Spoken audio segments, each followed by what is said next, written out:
Je suis la sœur Esther. Aujourd'hui, nous sommes à l'église Pierre Angulaire. Alors, je suis avec notre sœur Léa. Alors, Léa, qu'est-ce que vous pouvez nous dire sur vous, sur cette église? Alors tout d'abord bonjour, donc je m'appelle Léa Armien, je suis la responsable spirituelle de la jeunesse. Voilà, j'évolue avec la Pierre Angulaire depuis 6 ans déjà avec Pasteur Pascal Kassongo et Maman Véro. D'accord. Alors, comment vous encadrez les jeunes dans cette église?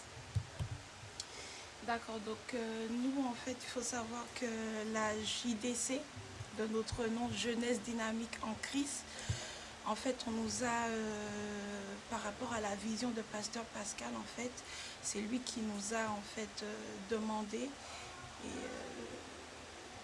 justement d'encadrer les jeunes. Comment on le fait? Eh ben, tout simplement, il faut savoir que la JDC, c'est une entité à part entière, mais qui fait partie de la Pierre Angulaire, donc qui est une entité déjà spirituelle. Donc on fait un accompagnement spirituel au niveau des jeunes, mais pas que justement, pas que.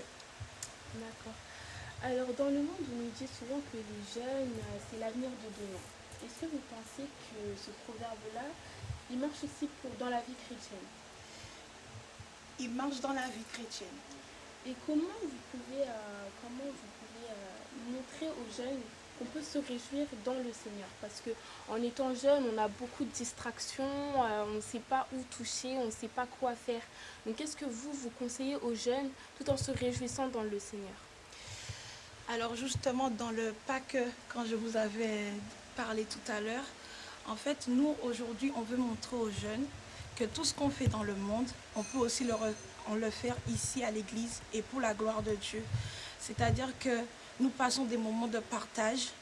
Donc on va par exemple au cinéma, on organise des barbecues et on organise on organise des retraites, donc des moments où nous sommes ensemble, où nous pouvons partager la parole, un, qui est très important, et deux, où nous pouvons aussi nous tisser les liens avec les frères et les sœurs. En fait, donc ça passe par quoi? Ça passe par, on fête les anniversaires, on se retrouve autour d'une pizza et on partage, on rigole. Il est vrai que aussi, on a déjà eu l'occasion de faire des conventions et vraiment ça se passe toujours bien et il y a l'ambiance. Et je crois que c'est ça au fait que la jeunesse a besoin aussi et c'est ce qu'on veut véhiculer à la jeunesse. Que pourquoi aujourd'hui on ne part pas en boîte? Pourquoi aujourd'hui on aurait pu? Aujourd'hui, moi, en tant que Léa, j'aurais pu faire ce genre de choses-là. Mais j'ai trouvé mon plaisir en le faisant pour la gloire de Dieu. Et je m'amuse comme ça, dans le Seigneur, pour la gloire de Dieu. Et qu'est-ce que vous pouvez conseiller aux autres jeunes qui nous regardent aujourd'hui? Qu'est-ce que vous pouvez leur donner comme conseil à venir vers Dieu? Qu'est-ce que vous pouvez leur dire? Qu'est-ce que je peux donner comme conseil? La Bible nous dit, ne méprise pas ta jeunesse. C'est vrai qu'aujourd'hui, les jeunes, ils se disent, on va voir demain. Ce Dieu-là, non, non, non, on va voir demain. Mais si Dieu revenait aujourd'hui, où est-ce que tu serais? Où est-ce que tu serais? C'est la question que je te pose.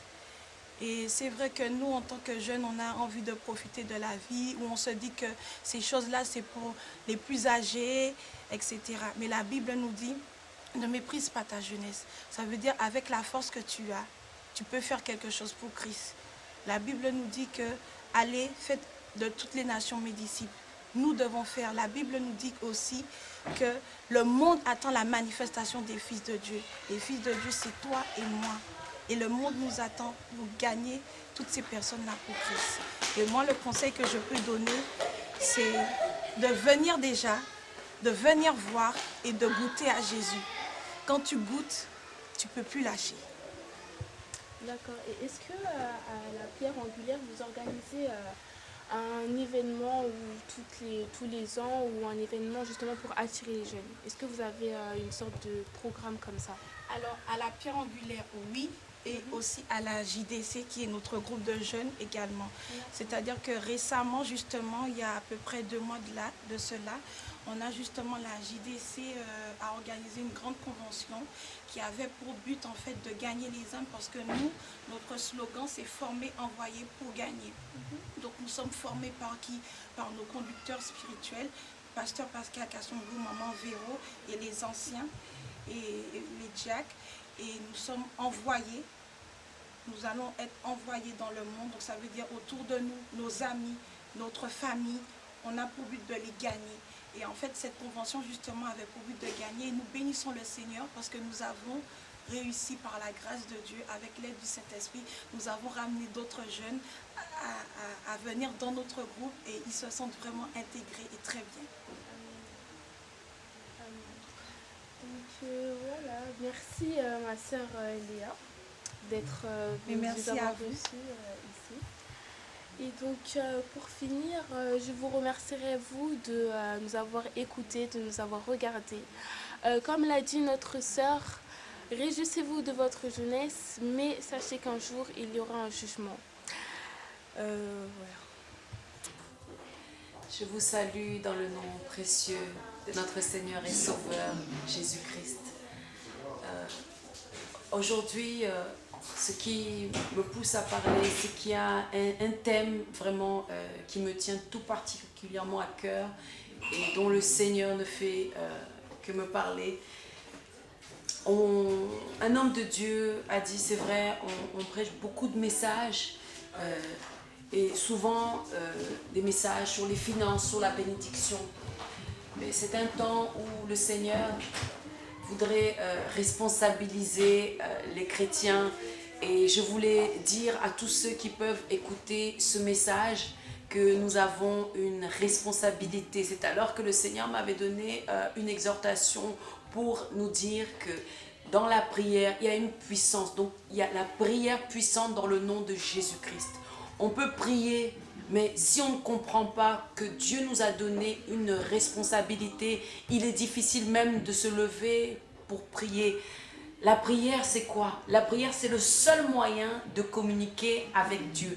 Est-ce que nous prions? Est-ce que nous avons compris que le Seigneur nous a fait des responsables? Est-ce que nous avons compris que tout ce que nous avons, comme l'a dit David, tout appartient?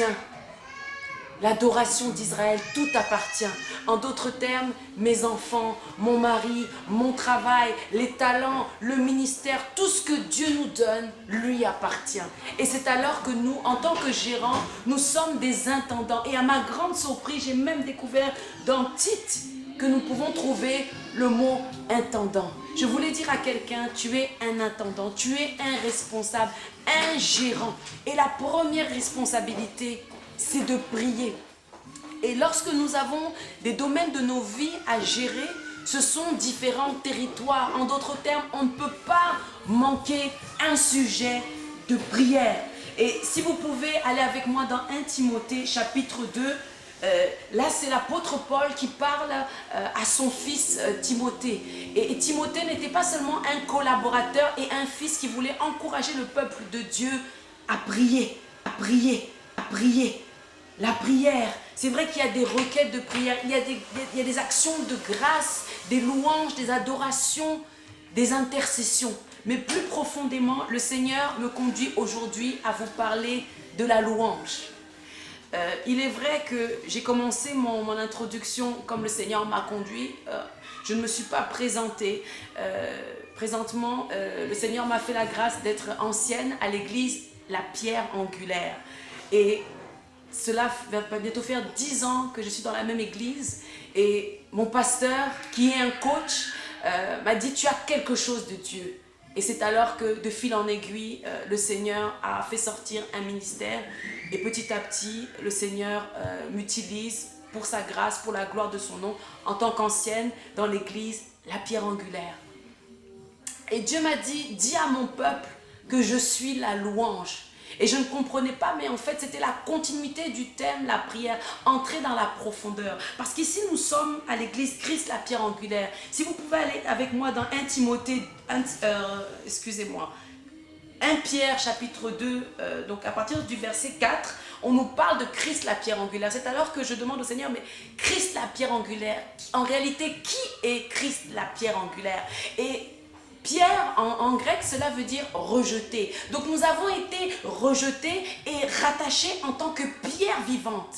Et lorsque nous avons eu la grâce, bien-aimée, d'aller en Israël, la servante de Dieu nous a dit, c'est un mur qui bouge. Bien-aimé, on avait tant de sujets de requêtes, de prières, mais on n'a pas pu les poser dans ce mur parce que c'est un mur qui bouge. C'est un mur qui vibre où tu sens que réellement Jésus-Christ m'a racheté, pas au prix de l'argent, mais au prix de son sang précieux, et que j'ai du prix, et que je suis un sacerdoce royal, et que je ne suis pas n'importe qui. Comme nous dit la parole de Dieu, si vous pouvez le voir dans le verset 9, vous au contraire, vous êtes un peuple choisi, des prêtres royaux, une nation sainte, un peuple racheté, afin de proclamer les louanges de celui qui vous a appelé des ténèbres à sa merveilleuse lumière. Bien-aimés, lorsque nous sommes dans ce mur, on réalise qu'on a été pris de nulle part. On réalise qu'on a été pris des ténèbres pour être mis à la lumière. Et il est la lumière du monde, la lumière des hommes qui est venue nous éclairer. Christ, la pierre angulaire. Et je demande, mais Seigneur, Christ, la pierre angulaire. Et il y a un passage qui m'a vraiment surprise et impressionnée. Parce que là, on nous parle de la montagne de Sion. Donc, nous sommes des pierres vivantes qui allons à la montagne de Sion. Bien-aimé, j'interroge le Seigneur et là, je commence à comprendre qu'en fait, il y a un moment donné, on a beaucoup prié, on a beaucoup demandé, on a beaucoup intercédé. Mais la montagne, ça image la vie de prière. C'est-à-dire qu'à un moment donné, dans ta vie de prière, nous devons dire Toda.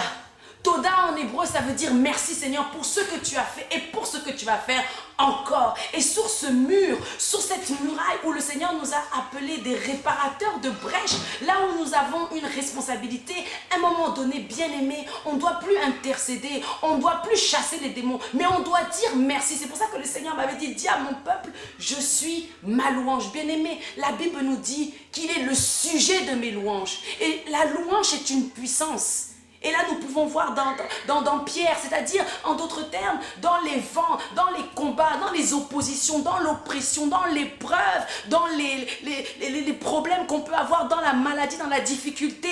Dieu veut qu'on puisse lui dire, tu es ma louange. Et la louange est une puissance, bien-aimée, qui brise les chaînes. Je voulais encourager quelqu'un à prier, mais à entrer en profondeur pour dire Seigneur merci, Seigneur Toda pour tout ce que tu as fait, parce que tu es Dieu, tu es ma louange. Bien-aimé, il est notre louange, c'est-à-dire quand nous sommes sur ce mur, sur la muraille, quand nous sommes en train de prier, de dire merci, on dit merci Seigneur parce que tu as tout accompli et tu as déjà payé le prix. Ce mur ne s'appelle pas le mur des lamentations parce que Dieu n'exauce pas les pleurs, mais ce mur, bien-aimé, en Israël, on l'appelle le mur de la victoire. Dis merci à Dieu parce que tu combats dans la victoire. Dis merci à Dieu parce que tu combats le bon combat de la foi. Dis merci à Dieu parce qu'il a déjà payé le prix, au prix de son sang. Dis merci à Dieu parce que tu n'es pas n'importe qui, bien-aimé. Il a fait de nous une nation sainte, un peuple racheté.